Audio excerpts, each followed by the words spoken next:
naman yung mga pinagdadaanan ng para sa iyo. And she's always been there. And pagka sinabi ko na pwede dito muna ako,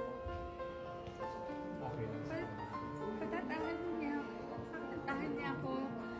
Tapos, the next day, may mainit na sinigang na ako from her. So, basta kung may pinagdadaan mo, nararamdaman niya.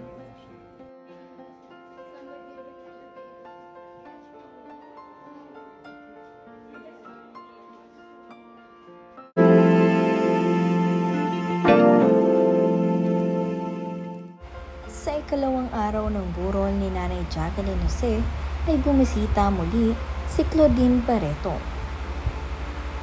Bago ang lahat, huwag niyong kalimutang mag-subscribe at pindutin ang notification bell para maging updated sa ating mga susunod na video. Makikita niyo nga sa video ang pagdating ni Claudine Barreto kasama ang kanyang mga anak. Bago nga siya pumasok, ay sumulat na siya ng kanyang abuloy. Inaasikaso nga nitong si Claudine ang kanyang mga anak dahil ito ang unang beses na isinama niya ang mga bata. Noong unang beses kasi siyang nagpunta rito ay siya lamang mag-isa.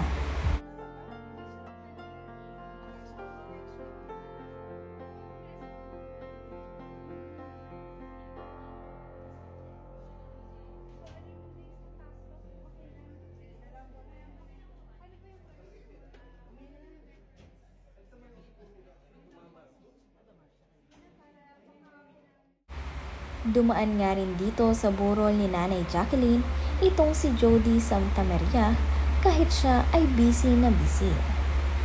Naghahanda kasi itong si Jody para sa Walk of Fame ngayong 2024. Kaya naman sumaglit lamang siya dito sa puntod ni Nanay Jacqueline. Si Jerica Ejercito nga din ay nandirito at si Meryl Soriano. Kasama ni Jerica ang kanyang panganay na anak na si Isaiah, ang BFF ni Ellie.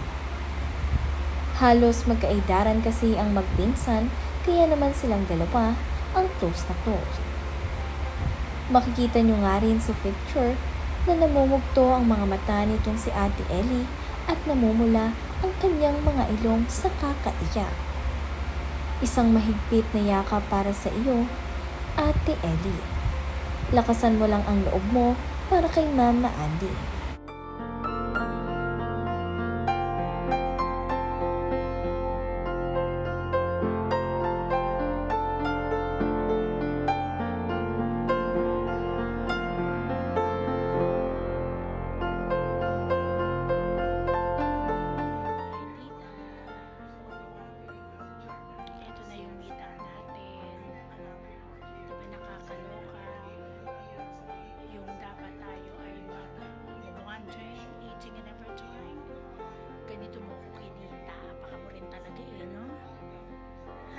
Tita Jacqueline, we're gonna miss you so much. So napakaganda ng iyong pasabog dito, Tita Jacqueline. Ang bongga ng iyong mga pa-flowers. O, diba? Diba?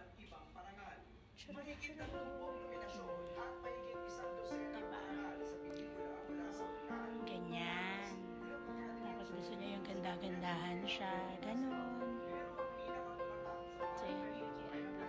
I know, dapat perfect angle. Say bye-bye to Tita Jacqueline.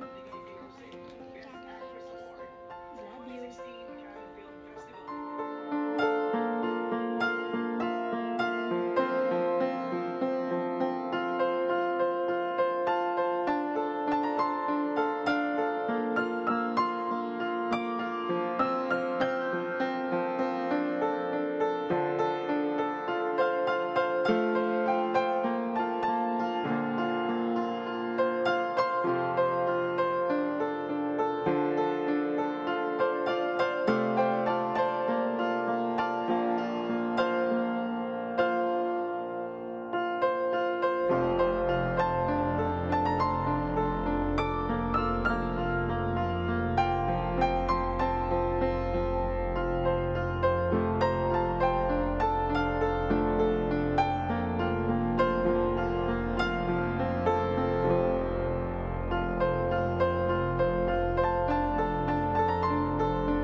Habang hini-interview nga din itong si Claudine ay hindi niya maiwasang maiyak kapag naaalala niya ang mga memories nila together ni Nanay Jacqueline.